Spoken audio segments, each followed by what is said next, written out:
ಈ 7 ದಿನ ಅಂತೂ ಹೆಂಗ್ ಕಳ್ದೆ ಅಂತಾನೆ ಗೊತ್ತಾಗ್ಲಿಲ್ಲ. ಯಾಕಂದ್ರೆ ನಾನು ಹೋಗಿದ್ದು NSS ಕ್ಯಾಂಪ್ಗೆ. ಅತಿಥಿ ಕಲಾವಿದ್ರ ತರ ಕ್ಯಾಂಪ್ ಸ್ಟಾರ್ಟ್ ಆಗಿ 1 ಡೇ ಆದ್ಮೇಲೆ ನಾನು ಎಂಟ್ರಿ ಕೊಟ್ಟಿದ್ದು. ಇನ್ನ 6 ದಿನ ಇಲ್ಲೇ ಉಳಿಬೇಕಲ್ಲ ಅಂತ ಅನ್ಕೊಂಡಿರೋ ನಂಗೆ ಲಾಸ್ಟ್ ಡೇ ಮನೆಗೆ ಬರಕ್ಕೆ ಮನ್ಸಿಲ್ಲ. ಹಾಯ್ ಎಲ್ಲರಿಗೂ ನಮಸ್ಕಾರ, ನಾನು ನಿಮ್ಮ ಶ್ರೇಯ ನಾಗರಾಜ್. NSS ಕ್ಯಾಂಪ್ ಅಲ್ಲಿ ಕೆಸರಲ್ಲೊಂದಿನ ಅಂತ ಮಾಡ್ತಾರೆ.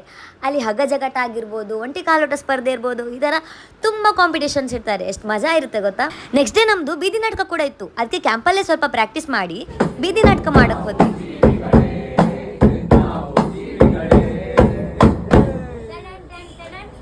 ಬೀದಿ ನಾಟಕ ನೀವು ಸ್ವಲ್ಪ ನೋಡ್ಕೊಂಡು ಬನ್ನಿ. ಸುಮಾರು ಜನ ಕೂತ್ಕೊಂಡಿರ್ತಾರ, ಅಲ್ಲಿ ಕಸ ಬಿಸಾಕ್ಬೇಡಿ ಅಂತ, ಇಲ್ಲಿ ಕಸ ಬಿಸಾಕ್ಬೇಡಿ ಅಂತ. ಅಲ್ಲ, ಕಸ ತಗೊಂಡೆ ಮನೆಗೆ ಇಟ್ಟದಂತ ಚಿನ್ನ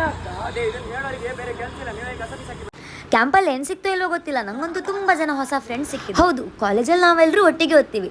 ಆದ್ರೆ ಒಟ್ಟಿಗೆ ಕೂತ್ಕೊಂಡು ಊಟ ಮಾಡೋದಾಗಿರ್ಲಿ, ತುಂಬಾ ಹೊತ್ತು ಮಾತಾಡೋದಾಗಿರ್ಲಿ, ಆಟ ಆಡೋದಾಗಿರ್ಲಿ, ಅಷ್ಟೊಂದೆಲ್ಲ ಸಿಗೋದು NSS ಕ್ಯಾಂಪಲ್ಲಿ ಮಾತ್ರ. ನಮ್ಮ ಬಾಂಡಿಂಗ್ ಅಂತೂ ಇನ್ನೂ ಗಟ್ಟಿ ಆಗುತ್ತೆ. ಇದನ್ನ ಮಾತಲ್ಲಿ ಎಕ್ಸ್ಪ್ಲೇನ್ ಮಾಡೋಕ್ಕಾಗಲ್ಲ ಬಿಡಿ. ನೆಕ್ಸ್ಟ್ ಡೇ ನಮ್ಮ ಟೀಮ್ ಅವ್ರದ್ದು ಶೈಕ್ಷಣಿಕ ಕಾರ್ಯಕ್ರಮ ಇತ್ತು. ಎಲ್ಲ ಟೀಮ್ ಅವರು ಹೆಣ್ಮಕ್ಳ ಹತ್ರನೇ ಪ್ರೇಯರ್ ಮಾಡಿಸಿದ್ರೆ, ನಾನು ಮಾತ್ರ ನಮ್ಮ ಟೀಮ್ ಬಾಯ್ಸ್ ಹತ್ರ ಮಾಡಿಸಿದೆ.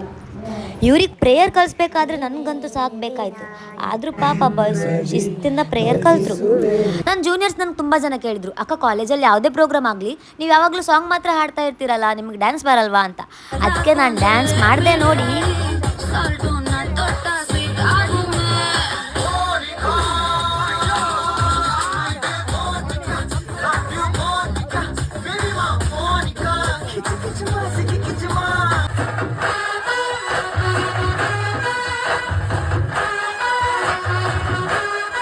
ನನ್ನ ಡ್ಯಾನ್ಸ್ ನೋಡಿ ಮ್ಯಾಮೇ ಕೇಳ್ಬಿಟ್ರು, ಏನು ಶ್ರೇಯಾ ಎಲ್ಲ ಆಸೆನೂ ಒಂದೇ ದಿನದಲ್ಲಿ ತೀರ್ಸ್ಕೊಂಡ್ಯಾ ಅಂತ.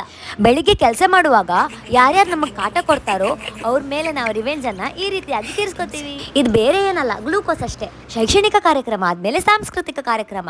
ಕಾಲೇಜಲ್ಲಿ ಅರಳದ ಪ್ರತಿಭೆಗಳೆಲ್ಲ NSS ಕ್ಯಾಂಪಲ್ಲಿ ಅರಳ್ತವೆ. ಇದು ನನ್ನ 6ನೇ NSS ಕ್ಯಾಂಪ್, ಮತ್ತೆ ಲಾಸ್ಟ್ ಕ್ಯಾಂಪ್ ಕೂಡ. ಸ್ವಲ್ಪ ಅಲ್ಲ, ತುಂಬಾನೇ ಬೇಜಾರಾಯಿತು. ಇನ್ನು ನಾನು ಎಷ್ಟೇ ಬೇಕಂದ್ರೂ ಈ ದಿನ ಎಲ್ಲ ವಾಪಸ್ ಬರಲ್ಲ. ಸೊ ಲೈಫಿಗೆ ಎಷ್ಟು ಬೇಕು ಅಷ್ಟು ಮೆಮೊರೀಸ್ನ ಕ್ರಿಯೇಟ್ ಮಾಡಿಕೊಂಡೆ. NSS ಇಂದಂತೂ ನಾನು ತುಂಬ ಕಲ್ತಿದ್ದೀನಿ. ನಿಮಗೂ ಕೂಡ NSS ಕ್ಯಾಂಪ್ ಅಟೆಂಡ್ ಮಾಡೋ ಚಾನ್ಸ್ ಸಿಕ್ಕಿದ್ರೆ ದಯವಿಟ್ಟು ಮಿಸ್ ಮಾಡಬೇಡಿ. ಇನ್ನು ನಾವು ಮುಂದಿನ ಮಿನಿ ವ್ಲಾಗಲ್ಲಿ ಸಿಗುವ ಅಂತ ಹೇಳ್ತಾ, ಬೈ ಬೈ, ಟೇಕ್ ಕೇರ್.